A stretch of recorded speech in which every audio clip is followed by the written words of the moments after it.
The encounter. An unexpected challenge. It was just another day, or so it seemed. Michael, a man of discipline, compassion, and authority, was on his way to a meeting he had been preparing for, a chance to discuss important reforms in his department. The streets were familiar to him. This was the community he had sworn to protect and serve. But what would unfold on this very route would not only test his patience and character, it would also become an eye-opening moment for everyone involved.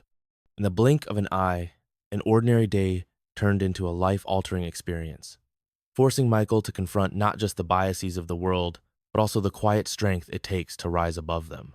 As he drove through the neighborhood, he noticed the subtle hum of city life, the hustle of pedestrians crossing, the distant sound of a dog barking, the rhythmic flicker of streetlights that illuminated the paved roads.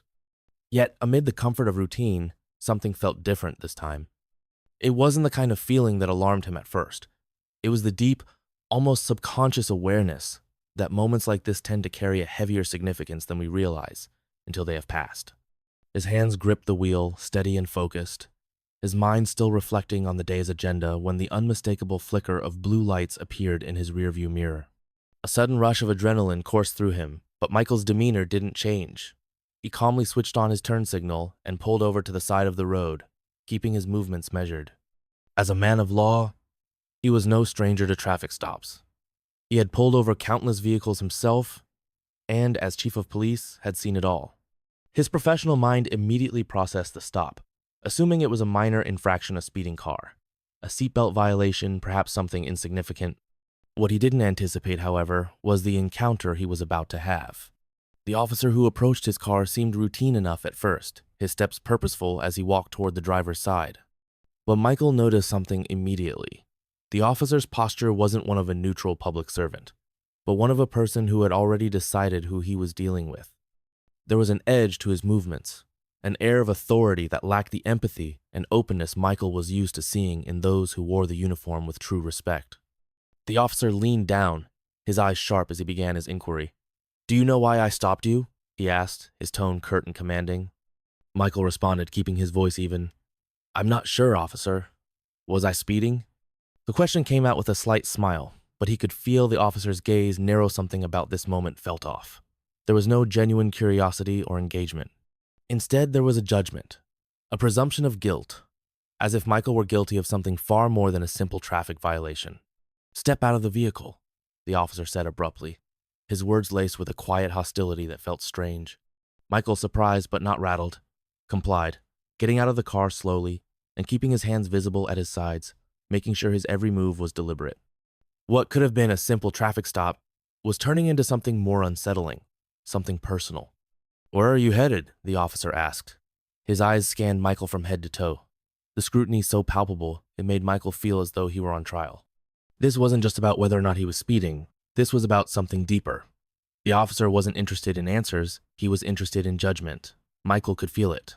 He dealt with enough people in power to recognize when biases ran unchecked, when assumptions were made about someone based solely on how they looked, or perhaps where they came from. Yet, despite the officer's treatment, Michael stayed calm. He had been through worse. He had seen colleagues humiliated and falsely accused. He had seen people of all races and walks of life treated unfairly simply because of how they looked or where they lived. But he knew the importance of staying composed, especially in moments like this. His training, his career, his deep belief in fairness all kicked in. For a fleeting moment, he considered revealing who he was, the chief of police, but he quickly realized that would be an unfair power play, one that could undermine the integrity of the very principles he had spent his life upholding. So, instead, he remained silent, choosing to rise above the treatment he was receiving, even though he knew the officer had crossed a line.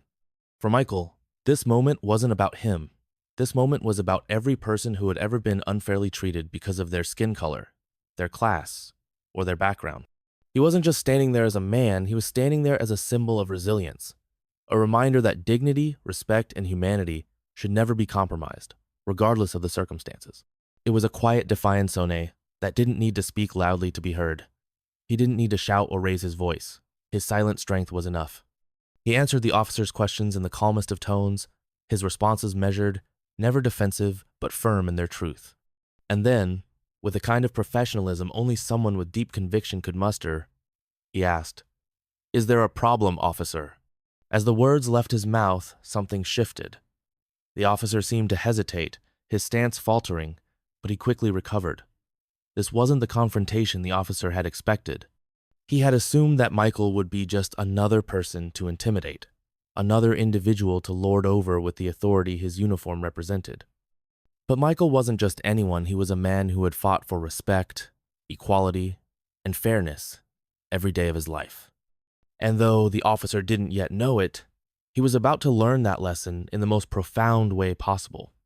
In that brief moment, as the officer's eyes flickered toward Michael's badge, a new layer of understanding began to dawn on him. He saw something that had not been apparent before, something that changed the course of the interaction entirely. It was a turning point, not just for the officer, but for Michael as well. In the face of this unexpected challenge, Michael didn't retaliate or react with anger. He showed the kind of resilience that would later leave a lasting impression. He knew, as he always had, that in the quiet moments, we find the true measure of who we are. He had faced many trials, but none like this. And in this moment, he would not be defined by the biases of the officer or the assumptions of society. Instead, Michael chose to rise above, setting an example for everyone watching, including the officer, who would never forget this encounter. As the moments dragged on, the officer's posture softened slightly, though the tension still lingered in the air like a thick fog. He had initially stood firm in his assumptions, treating Michael with a quiet condescension, but something had shifted. Michael's composed demeanor, his measured responses, his unshakable calm everything about the interaction had caused the officer to second-guess his assumptions. He had no idea who Michael really was, and yet, deep within, he had felt something was not quite right. There was a nagging feeling that this wasn't just any random individual. The officer's thoughts had begun to stir as the weight of the encounter started to bear down on him.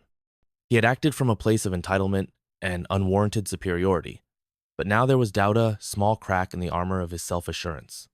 It was then that Michael, still standing tall and composed, met the officer's eyes directly. There was a quiet intensity in Michael's gaze, one that spoke volumes without a word being spoken. It was a look that reflected his years of service, his deep commitment to the values of fairness, and his resilience in the face of adversity. But the officer, still caught in the web of his own presumptions, failed to see this at first. He simply saw another man, someone who, in his mind, didn't belong in a position of authority in this neighborhood.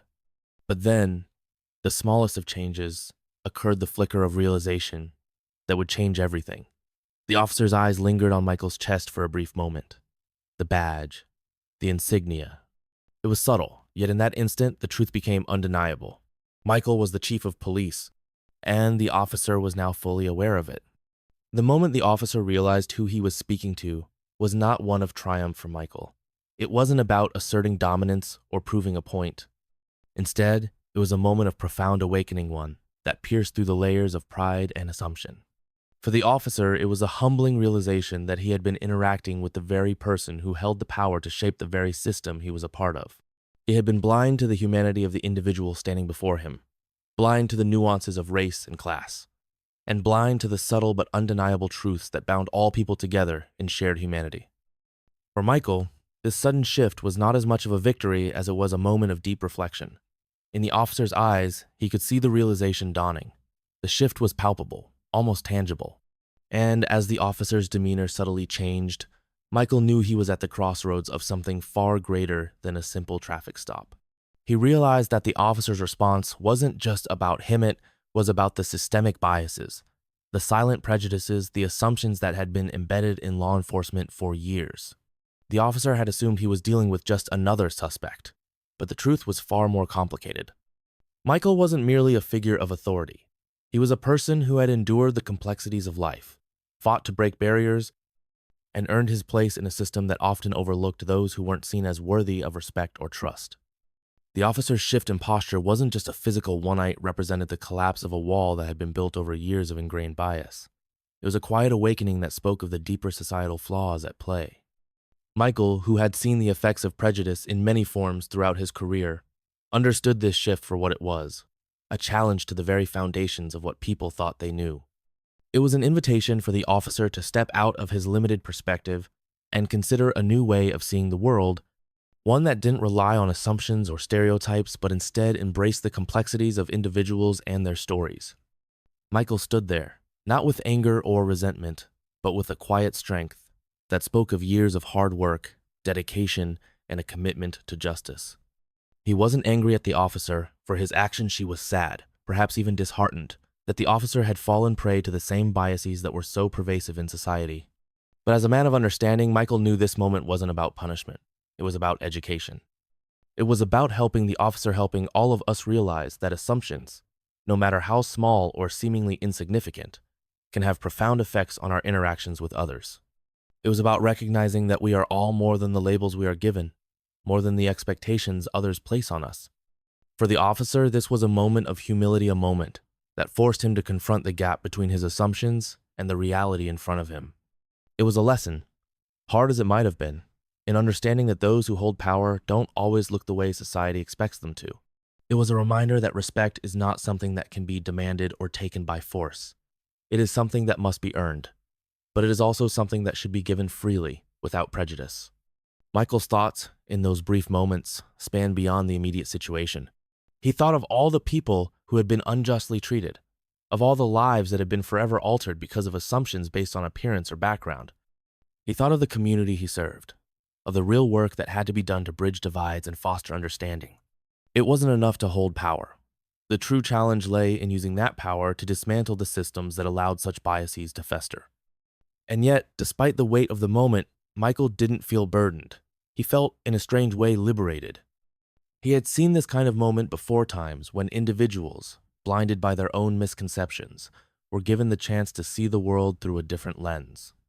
These were the moments that sparked change, that lit the fire of awareness and transformation. And though it would take time, Michael knew that the officer in front of him would leave this encounter forever changed, forever aware of the need for greater humility and understanding in his work. The silence between them stretched, but it wasn't uncomfortable. It was the kind of silence that precedes change, the kind of silence that marks a turning point. Michael's heart was steady, his resolve unwavering. He knew that in this fleeting interaction, something had shifted not just for the officer, but for him as well.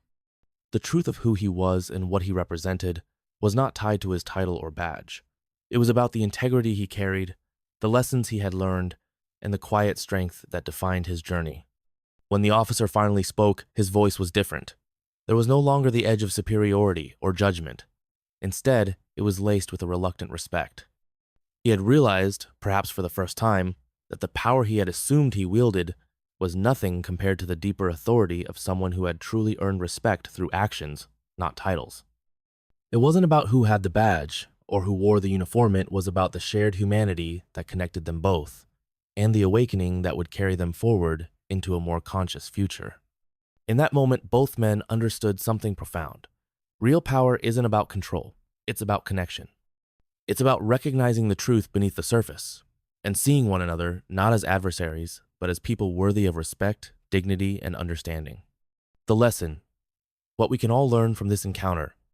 In the aftermath of the encounter, as the officer walked away, there was a profound silence that lingered between the two men, yet it was not uncomfortable. The brief exchange, which had initially been a simple interaction between law enforcement and a citizen, had evolved into something much more significant. For both the officer and Michael, it had become a moment of awakening, a shared experience that transcended the typical dynamics of power, authority, and race. It was a quiet revelation that spoke to the heart of humanity, the kind of moment that could change the trajectory of an individual's perspective, if they were willing to learn from it. And for all of us who observe, the lesson here is clear. Real change comes from understanding, from introspection, and from the willingness to see one another through a lens that is not clouded by assumptions or prejudices. What can we all learn from this encounter? The first lesson is perhaps the most fundamental. We all carry biases, whether we are aware of them or not. These biases are not born out of malice or ill intent, but rather from the world we navigate, from the systems and structures that shape our perceptions. We are taught, directly or indirectly, to categorize people into groups based on their appearance, their background, or their position in life. The officer, in this case, was not a villain.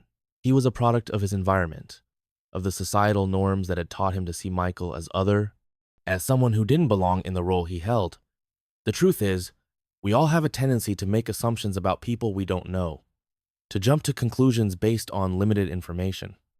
But this encounter showed us that assumptions can be dangerous. They can lead to misunderstandings, missed opportunities, and at worst perpetuate cycles of prejudice and inequality.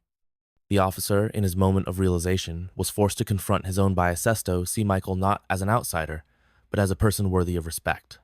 This lesson serves as a reminder to all of us.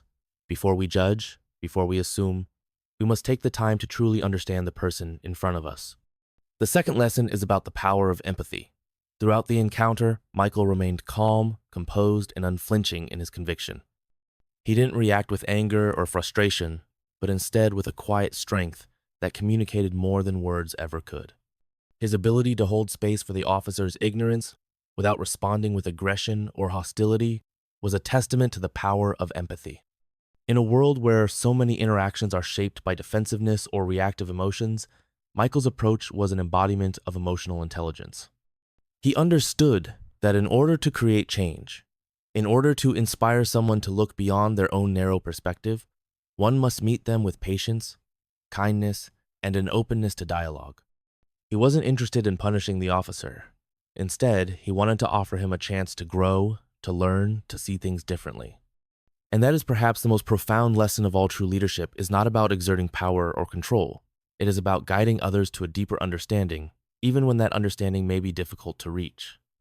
Michael's response to the officer's ignorance was not one of superiority, but of compassion. He showed us that empathy has the power to break down barriers, to turn moments of tension into opportunities for transformation. The third lesson we can glean from this encounter is the importance of recognizing our shared humanity. It is easy to forget, especially in moments of conflict, that the people we are interacting with, whether they are colleagues, strangers, or even adversaries, are at their core just like us. They are driven by the same fears, hopes, and dreams. They are shaped by the same desires for respect, for validation, for belonging. In this instance, the officer had been caught up in his own biases, seeing Michael not as a person, but as a symbol of something he had been conditioned to mistrust. Yet, when he discovered who Michael truly was, he was forced to reckon with the reality that the person standing before him was someone who had lived a life full of challenges and triumphs, someone who had worked tirelessly to earn the respect of his peers and the community. This realization, this awakening to the humanity of another personas, something we all need to embrace. We all have stories, we all have struggles, and we all deserve to be seen for who we are, not what we appear to be on the surface. When we recognize the shared humanity in those around us, we can begin to dismantle the walls that divide us and build connections based on respect and understanding. The officer's shift in perspective was a moment of humility, a recognition that he had been wrong in his assumptions, and that the person before him was deserving of respect, not because of his title, but because of the dignity he carried as a human being. The final lesson from this encounter is the power of personal growth and accountability. The officer's realization didn't come easily. It wasn't something that could be forced or demanded. It was a slow unfolding of understanding, a moment when he had to confront the reality of his own shortcomings. For many of us, growth comes in the form of difficult lessons, moments when we are forced to look at ourselves through a new lens and ask, what could I have done differently? How can I do better next time? In the officer's case, his awareness of his biases wasn't the end of the story, it was just the beginning of a journey toward change. Once we are aware of our own flaws, once we understand the impact of our actions on others, we have a responsibility to take that knowledge and use it to improve ourselves and the world around us. Michael's quiet strength in the face of the officer's ignorance wasn't just about proving a point, it was about giving him the opportunity to grow, to learn, and to do better in the future. It's a reminder that we are all on a continuous path of growth, and the first step toward change is always acknowledging that we have room to improve. When we hold ourselves accountable, when we recognize the areas in which we can evolve, we create a ripple effect of transformation, not only within ourselves, but within the communities we serve and the people we encounter.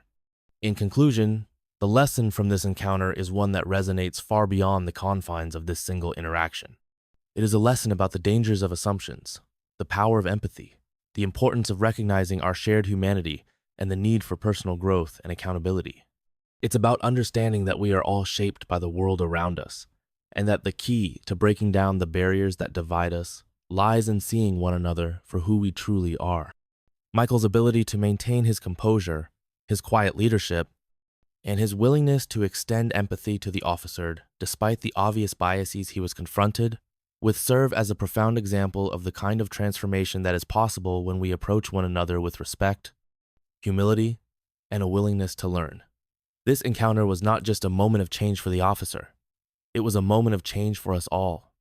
And the challenge now lies in taking these lessons and applying them to our own lives, so that we may create a world where understanding, compassion, and respect are the foundations upon which we build our interactions, our relationships, and our communities.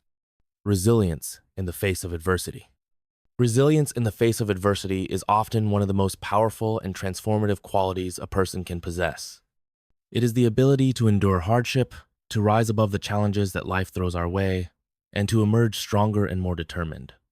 For many, resilience is not just a matter of survival. It is a profound expression of personal strength, inner fortitude, and an unwavering belief that no matter how difficult the circumstances, one can always find a way forward. It is, at its core, the ability to maintain hope and dignity even in the most trying moments. The encounter between Michael and the officer was, at its heart, a demonstration of resilience. Michael, though confronted with the officer's unfair treatment and misguided assumptions, did not buckle under pressure. He didn't succumb to the anger or frustration that many might have felt in his situation. Instead, he stood tall, silent, yet unyielding. His ability to navigate such a moment with calmness and grace speaks volumes about the strength of his character, his ability to endure and to rise above the adversity he faced. But resilience is not just about enduring. It is about responding in a way that fosters growth, that transforms the pain of the present into the strength for the future. And that is what Michael exemplified a resilience not only as a means of surviving, but as a path toward personal and communal transformation. Resilience is forged in the heat of adversity, and for Michael, this moment of tension was not the first in a life filled with challenges. Like many individuals who experience prejudice, discrimination, or adversity, his story was one of navigating an often unforgiving world. Throughout his life, he had learned how to withstand the weight of expectations placed upon him, how to overcome the barriers that sought to define him by his race, his background, and his circumstances. And yet, every time life knocked him down, he found a way to rise again. This is the nature of resilience. It is built on a series of small victories, moments where one chooses to stand tall in the face of uncertainty and doubt. Each time Michael was faced with injustice, each time he encountered an obstacle that seemed insurmountable, he did not allow it to define him. Instead, he defined himself by how he responded to those obstacles, by his ability to adapt, to grow, and to keep moving forward. Resilience, however, is not always about grand gestures or visible acts of strength. Often, it is in the quiet moments, the ones that go unnoticed by others, that true resilience is born. Michael's response to the officer's mistreatment was not one of immediate confrontation or defiance. Instead, it was a quiet defiance against the status quo, an unspoken refusal to let the officer's assumptions dictate his worth. There is a quiet power in the ability to stand firm, to refuse to engage in the drama or chaos that others might try to impose upon you. In that moment, Michael embodied the kind of resilience that doesn't need to shout to be heard. His calm presence, his ability to withstand the officer's ignorance without reacting with hostility, was an act of immense strength that came not from overpowering others, but from within himself. Resilience is about knowing when to speak and when to remain silent, when to push forward and when to step back and assess the situation. Michael's choice to remain poised in the face of injustice demonstrated his ability to exercise control over his emotions, a skill that is at the heart of resilience. At the same time, resilience is also about understanding that the path to overcoming adversity is not always linear. It is not about being impervious to hurt or disappointment. It is about embracing the inevitable setbacks and using them as tools for growth. For Michael, resilience was a process of ongoing self-discovery, a journey that required him to confront both internal and external obstacles. It was about coming to terms with the fact that his journey, like that of many others, was often marked by struggle, but it was also a journey toward becoming his best self. This process of self-reflection is crucial in building resilience. It's easy to focus solely on the external challenges we face, but true resilience comes from the inner work, the constant striving to understand our motivations, our desires, and our fears. It's about learning from every adversity, every challenge, and using those lessons to forge a stronger sense of self. Michael's resilience was not just a response to the officer's behavior. It was a reflection of all the moments in his life where he had chosen to rise above adversity, to learn from his experiences, and to continue forward with strength and conviction. It's important to remember that resilience is not about being immune to pain or hardship. It is about acknowledging the pain, the hardship, and yet continuing on in spite of it. It's about refusing to let circumstances dictate your future, about choosing to rise every time life knocks you down. In Michael's case, his resilience was not just a personal triumph. It was a collective triumph.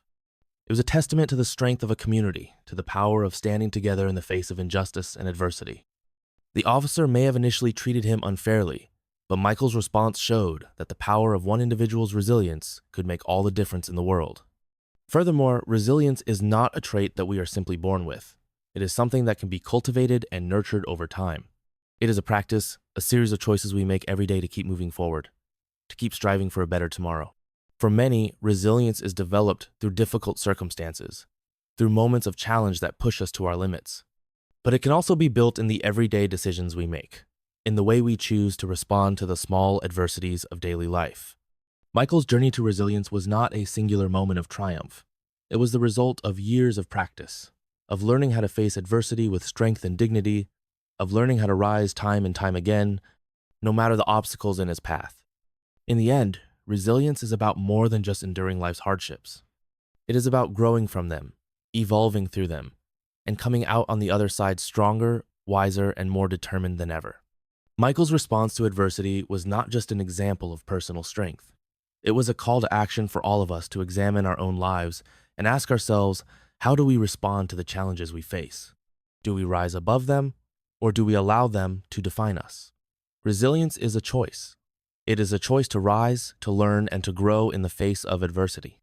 And it is this choice that will ultimately determine our ability to overcome the obstacles in our lives and emerge stronger on the other side. The ripple effect. Changing lives one interaction at a time. The concept of a ripple effect is both powerful and profound. It suggests that even the smallest actions can create waves that extend far beyond their initial point of origin. These waves, though seemingly inconspicuous at first, can touch countless lives in ways we may never fully understand. It is an idea that speaks to the interconnectedness of human beings, the way that our actions, words, and choices can influence those around us in ways that reverberate through time. The ripple effect is a reminder that each interaction, no matter how brief or seemingly insignificant, has the potential to create lasting change. In the case of Michael and the officer, it was a single, seemingly small interaction that set in motion a series of events that not only altered the course of their lives, but also had the potential to inspire change in the broader community. When Michael stood his ground in the face of the officer's unjust treatment, he didn't just assert his own dignity, unknowingly initiated a ripple that would begin to challenge the dynamics of power, race, and respect in a way that could inspire others to do the same. The officer, who had initially been driven by a set of assumptions, was forced to confront the reality of his own prejudice. This moment, this brief interaction, changed the trajectory of his thinking and, in turn, would influence the way he interacted with others in the future. But it didn't stop there. Michael's resilience in that moment of adversity rippled out, touching others who may have witnessed the encounter or heard about it later. People began to see that it was possible to stand firm in the face of injustice, to rise above the expectations and assumptions that others place on us. They saw that change, even small change, is possible when we confront the status quo and challenge it with grace and dignity. This ripple effect is not just a matter of changing one person's behavior. It is about shifting the culture around us.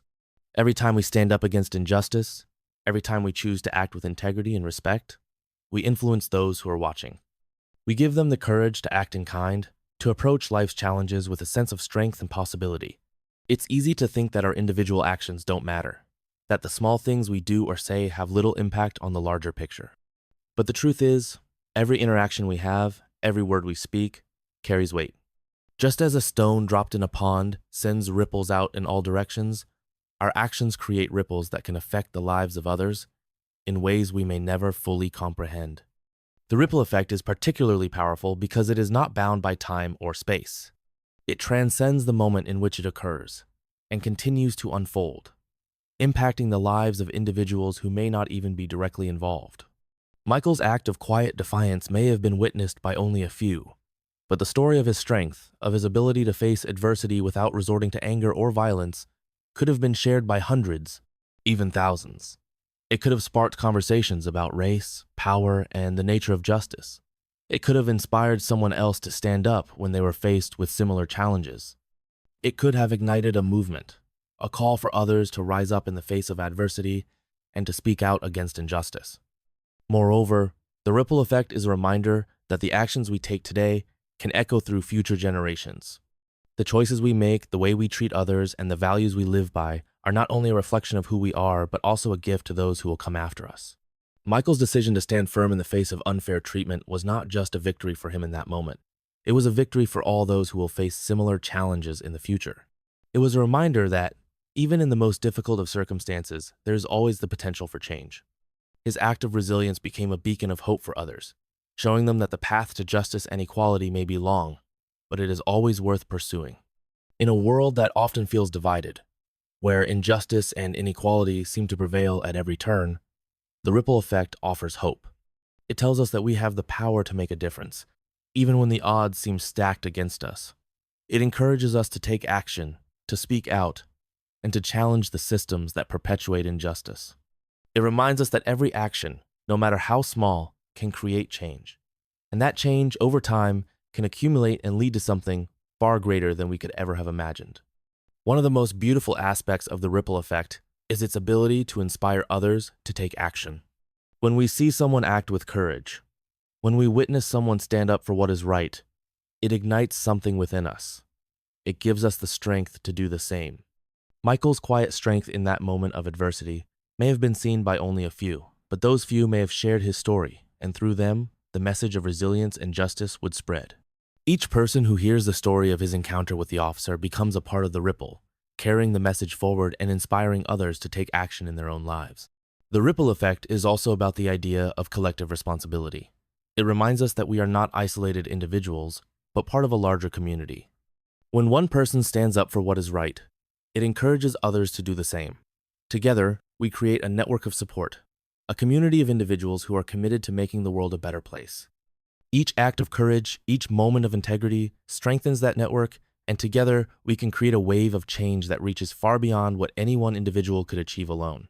In the end, the ripple effect teaches us that we all have the power to create change, to inspire others, and to leave a lasting impact on the world. Every interaction we have, every choice we make, has the potential to change someone's life. Michael's story is a reminder that we are all connected, that our actions have consequences far beyond what we can see in the moment. By standing firm in the face of adversity, by choosing to act with integrity and dignity, we create ripples that spread out and touch the lives of others in ways we may never fully understand.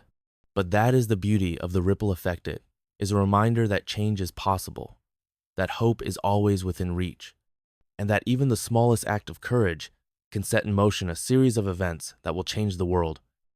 At the heart of this story is a powerful message. The way we treat others defines us more than any position or title ever could.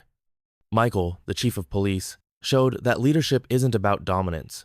It's about humility, respect, and resilience. His calmness in the face of adversity not only changed the officer's perspective, but also highlighted the importance of compassion and understanding in all our interactions. When we face challenges, we can choose to react with anger or with grace. Michael's example is a shining reminder that we all have the power to turn difficult moments into opportunities for growth and change. After all, the real measure of a leader and a persona is how they handle the most trying moments. See you again in the next interesting stories. Don't forget to like, share, comment, and subscribe to the channel.